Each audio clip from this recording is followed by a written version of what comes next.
Hello and welcome to the Handicapable Black Women Throne Room. My view of humanity is a whole new tea. Okay, for this one, grab some soda, some wine with some popcorn.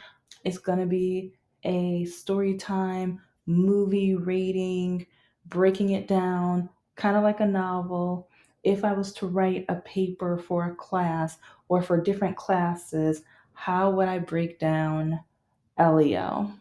Because I just saw it and people did not give it enough credit. But yeah, make sure you grab some snacks. Let's break this down. And I'm probably going to do episodes on this movie and also more on the extraordinary lawyer Woo Young Woo and the residents and like one reason why I'm working on my novels and I am very nervous and picky and I don't know, it's like I guess I'm finding myself within the writing because especially after the whole brainwashing of church and everyone telling like having expectations on me or telling me who I am supposed to be, I have finally found myself and my identity and all of the things that people don't like about me. I don't really care anymore. It's like a lot of people aren't going to like me, accept me, or they're going to judge me and or they're going to keep calling me a liar even though like cuz especially with my diagnosis and my disability, majority of my main characters are going to have a disability and I have a disability. Most people thought I was lying and making it up and wanting attention with that disability. And that's why it's so important for me to have this identity within my books and for me to demonstrate the downfalls, but the funny moments, the good moments, and also the moments where, yes, my life is a little different than the quote unquote normal, but I'm still living my life and embracing myself and who I want to be. And the fact that I've even had people say, don't you wish you were normal? Or even before I was diagnosed, you're normal. So just act right, just walk right. It's like, you know better than this. Why are you so desperate for attention? So that's why, yes, I feel like since I felt such a connection with the main character, especially like Elio. Oh my gosh. So just know like if you have not watched the movie, if you're going to be waiting for Disney Plus and everything like that, okay, do you boo. So you might not want to watch this right now or whatever. But yeah, I'm going to kind of treat it like if I was a professor and different ways that I would break down the importance of the sections of the movie and also why people need to watch it and at least in a way like the ways I was analyzing it, especially within the villain, but how the villain was thinking that they were doing the right thing and or the pursuit of being a good parent. So yeah, because that's one of the things right there, and how I connected with that too. Because well, you know what? Let's just say yeah, if you watched it, come on, have a seat. Let's go. Let's talk. And I hope within the next few months on my Patreon, I would love to do a live where we can all talk about the movie together. And I want to talk about the residents, especially since they're not going to have a season two. I'm still upset about that. Yes, I am. But I just got to get over it. And now I am more determined to write my novel because we need more characters with representation, with disability, and being different and unique and not the quote unquote normal. Because quote unquote normal to me is just like, okay, yeah, you see that every day. Let's see some flavor. Let's see some uniqueness. Let's see the diversity of lives and the beauty of other people because there's beauty in everyone. Well, I mean, most people, okay. It's like when we're talking about people like Epstein and people who have that one thing in common with him. Okay, yeah, there's no beauty. Okay, yeah. Um, well, let's just say maybe there's hidden beauty or they must have suffocated the beauty, but you know, okay, yeah, that's a different story for a different day. Yes, I put in politics in this because remember, my channel is as messy as my life. So, and I treat I normally treat this like we're at brunch and I'm just spilling my tea. I tell my truth. I edit here and there, blah, blah, blah, but I don't edit because I want you guys to hear and see how I am, my authentic self. And especially once I start publishing my novels and inviting you to my daily diary, I want you to see like this is me. I'm not trying to put pieces together to be like, this is the perfect image of who I am. I'm not perfect. And there's going to be things you don't like what I say, or things that you might not like me, but at the same time, I'm not going to do that Harry Potter author person where first she's gonna put out all these books and make millions and everything like that, and then all of a sudden, oh yeah, and I don't like trans people. Oh yeah, it's like LGBTQ. Yes, get like no, I'm not gonna do that. One, I love the LGBTQ community. What? And I hope one of my goals down the line, I would love to have a drag queen story hour, but not just like the drag queen story hour, but even like all the kids. Like I want it to the point where it's like we can all get our nails done. The boys too. It's like if the parents, it's like 'cause some parents will be like, no, no, no, but it's like either like a color, like we can color in the coloring books after because I sell activity books. Look those up on Amazon. Soon it's going to be on other sites, but yeah, I have a disability and my money's limited, so I have to take baby steps. Okay, baby steps before I crawl, or well, no, I'm still crawling. Crawl before you walk and then run. Yeah. If you like, go back to other episodes. I talk about my disability life and how these no good lawyers treated me, and whatever. Okay, let's keep going. But I would love to have it where, yeah, it's not just I mean, I want the reading and I want the educational experience, but I want kids to be able to be themselves and express themselves. And I would want coloring pages with like crayons and glitter. And so, yeah, I was, since it's probably going to be at a library or whatever, put some, carpet. Like, I'll bring a large carpet because yeah, once you have glitter, that will stay there for years. So I will bring something that can be, clean, like, yeah. So because I don't want them thinking like, oh my gosh, our book, like everything's covered in glitter. No, no, no, no, no, no. But or so maybe I need to think and plan like where can I have that kind of stuff that's going to be glitter friendly. But yeah, those are the type of things I would love to do because we're unique, and I think everyone should be able to be expressive and unique, and show their true selves and stuff like that. So, and that's why like once I finally finish with the website, I want to have my art board for kids. Like kids can send me their artwork and I want to post it on the website, kind of like a refrigerator, so that they can show their parents, look, that's me, that's my artwork, and things like that. And maybe I'll change it every 2 to 3 months, or maybe every six. I don't know. It's like it depends. It's like yeah, or maybe I can even create or put it in a filing cabinet after because it'll be in the refrigerator. But then it's like I don't want to call it the filing cabinet. Okay, that's something else I'm going to have to analyze. See, running a business, these are the kind of things I think about. And see, now you're seeing how yeah, it's like with some of the episodes, you're probably like, okay, she went from here to there to there to the yeah. That's how my mind works, especially when I write my novels and my books. And sometimes while I do episodes, sometimes yeah, that's literally what's going. Like I'm like, oh my gosh, while I'm talking, I'm like, oh my gosh, I want to do that with this character and blah blah blah. So right after I'm done recording, I'm like writing all the things that I thought about while talking. But the characters in Elio.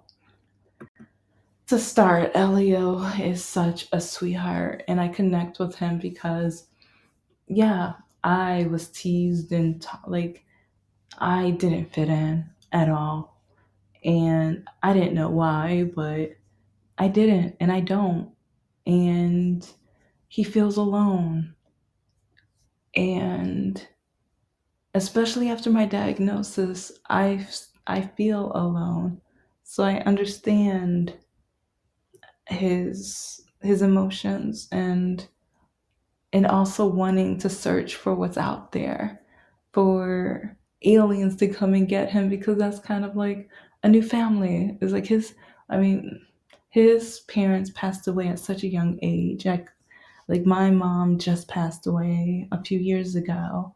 So, but I had my parents while growing up, so it's different. But one of the papers that, or one of the options to have a paper on, is childhood without a parent or biological parents, because sometimes your parents show you your identity. Sometimes, like, a lot of kids mirror what their parents do. And because they even had his own, they had their own language, they created their own language.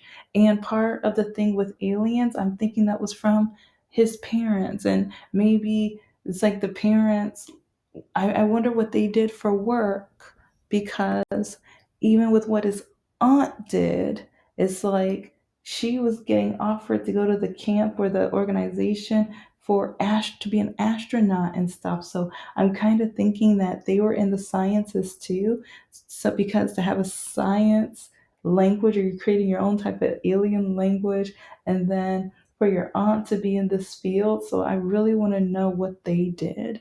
And so with that paper, I would kind of analyze and kind of guess, because like I wonder, was the mom or the mom or dad in linguistics, or because how, like, even with the language and the pattern of it. And I would even want to see if I can look up the different words and what they translated to even find the patterns within the language. And but I thought that was amazing and beautiful, because that connects a family. And to me, like, because language is such a powerful tool and a powerful thing.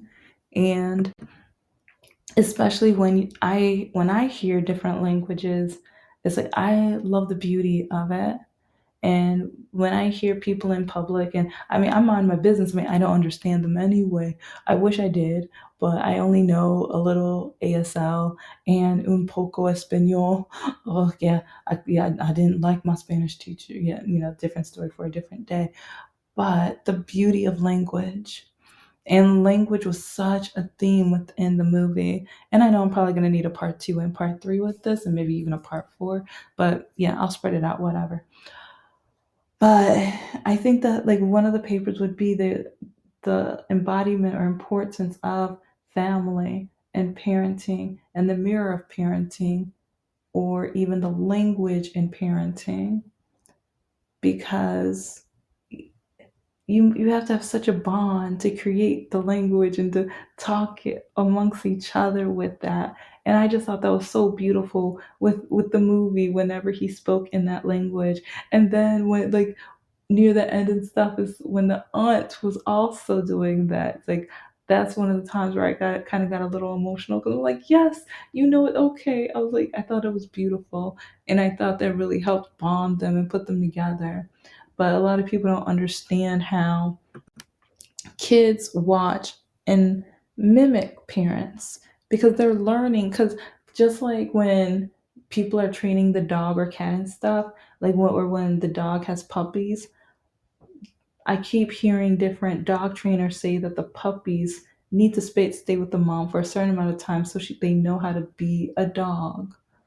And with babies, and he, like, while they grow up in toddler stage, and they're monitoring what their parents say and do, and the way they walk, the way they talk, and things like that.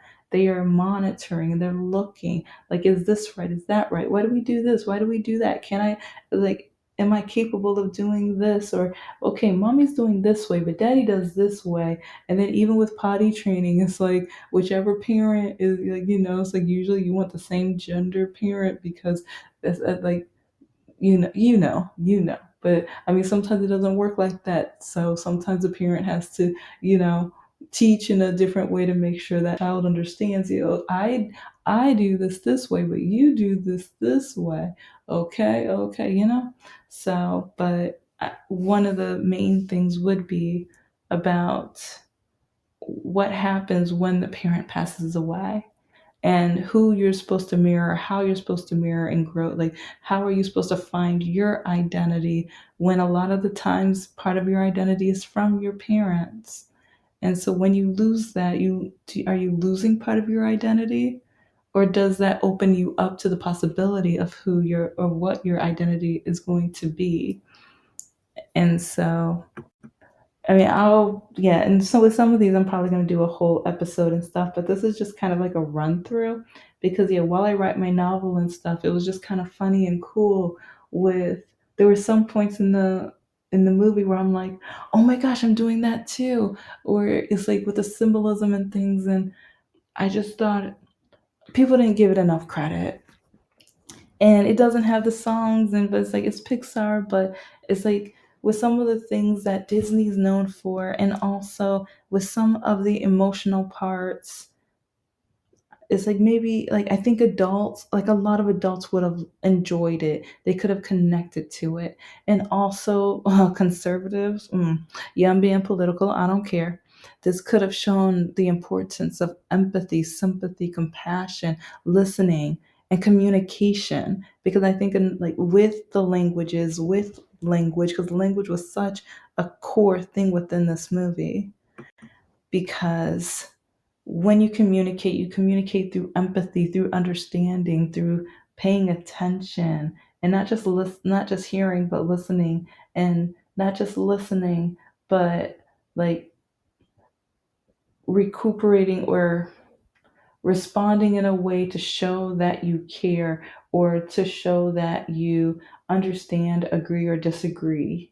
And within the movie, you kept seeing that.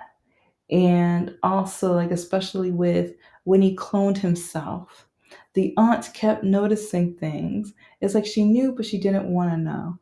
It's like she played it off though, but with the way that his clone was, the especially when Elio told him to be normal, that kind of broke my heart.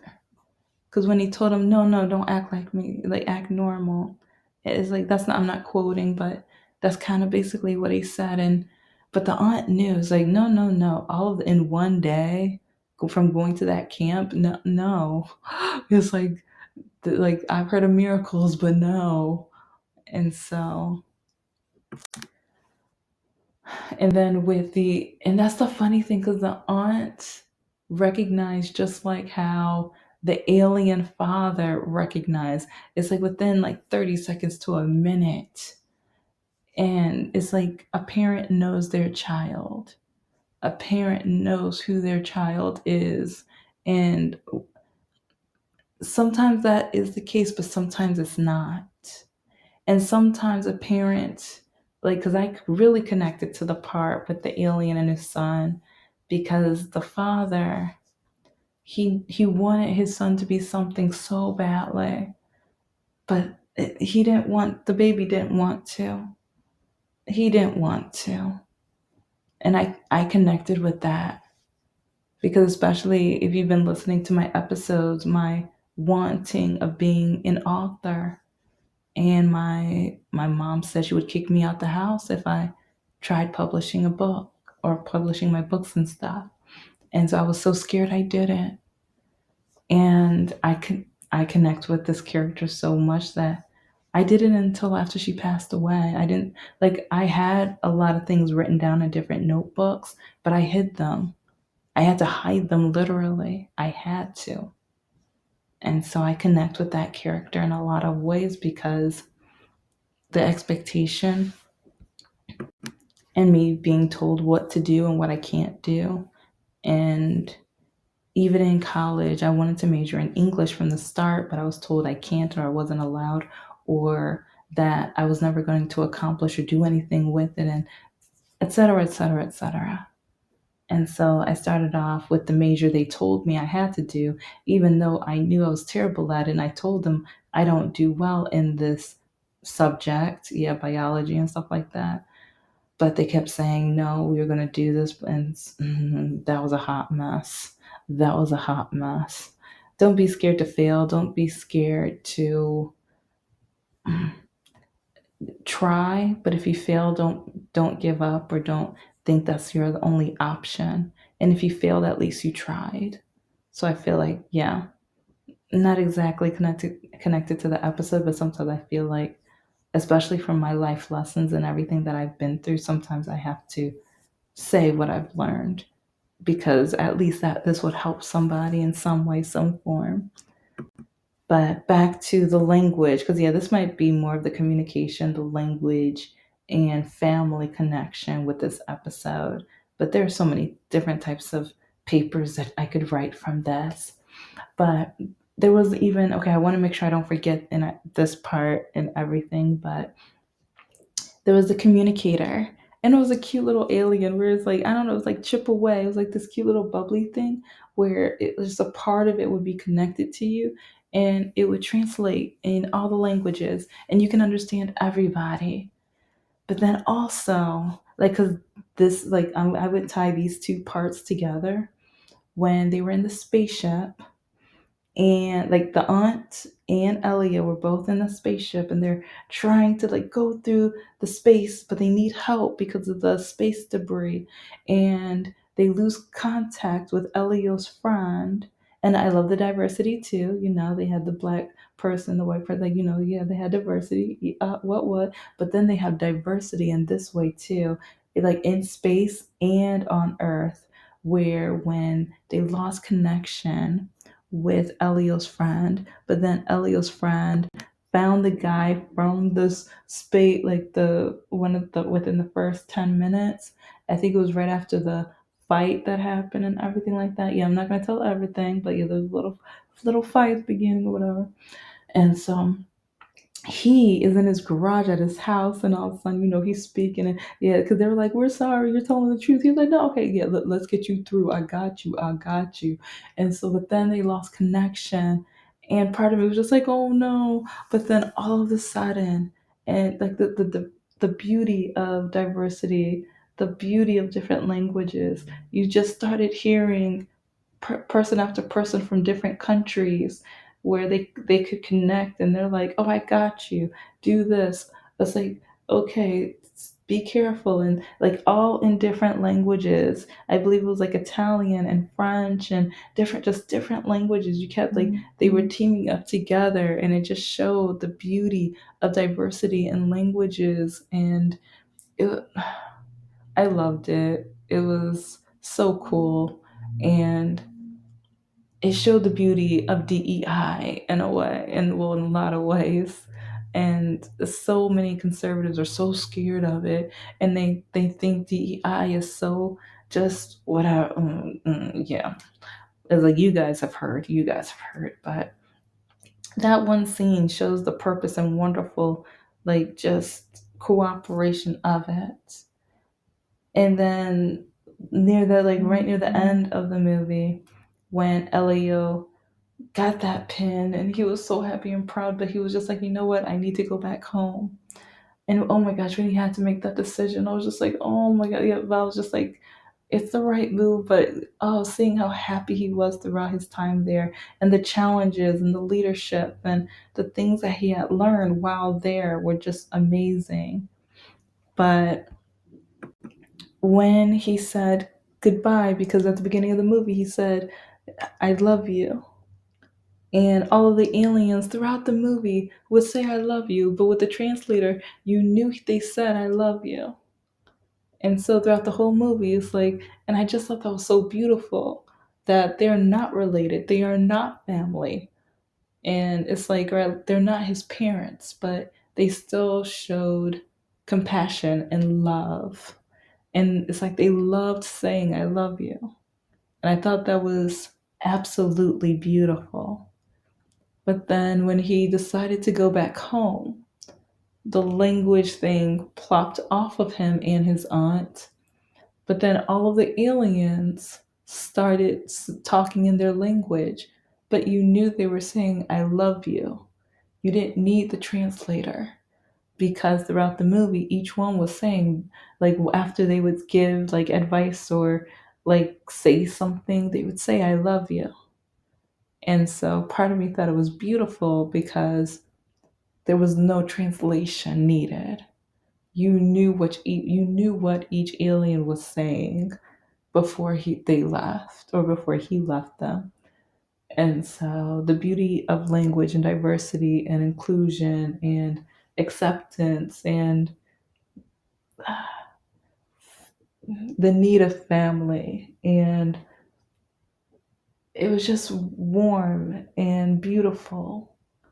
And so if I could write a paper, it would, one of the key concepts would be based off that. And oh my gosh, the aliens were so cool, and the animations were amazing. And I really want to know because it looked like they were drinking like a space version of boba. And so part of me was like, okay, Disney, Epcot, or whichever part of Disney, can you make like a galactical version of boba, but and then maybe with some edible glitter too? Because like yeah, it's like it was kind of like stars and boba and things like that. It was so like it looks really really cool. I will admit. So yeah, if they add that to a menu, yes, like once I publish my books, get my business together, and save up some money, yeah, that's gonna be on my list. Once they work that out, once they work, or maybe you know what? Maybe I'll make my own version of it because that would be, oh my gosh, that would be a really cool science experiment too, and that would be perfect for the nerd channel.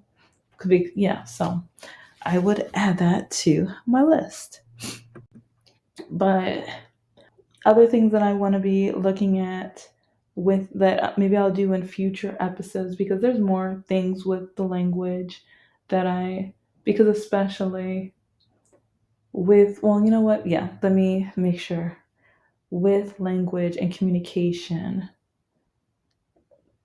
not being scared, not being nervous to communicate because one of the key things was the with Elio and the son alien, they were both nervous. They were both scared to admit the truth or say the truth. And they both had expectations placed on them that they didn't want. And or they had expectations of who to be and that's not who they wanted to be. And they and also with Elio and his aunt, they both felt alone, and they both said they were when they were on the beach after she found out you're the real Elio. It's like because she just said that she felt alone, and he said he understood. All this time, they both felt alone, and they didn't tell each other.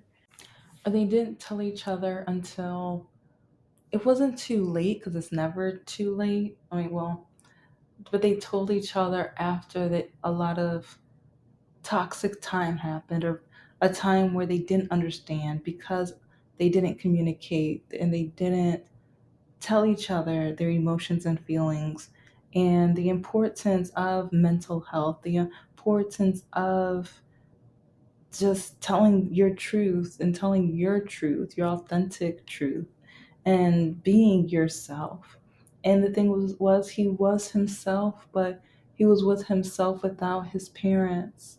So in a way he might have felt lost. He might have felt like what's his purpose of his identity, or now is he allowed to be who he has been because now that his parents don't exist. There's so many things that he might have thought and some things we will never know. But at the same time watching him and watching some of his pain, but then when you saw him in outer space, how happy he was and how beautiful it was for him to be himself. You got to learn different things about him. And I thought that was so cool and amazing.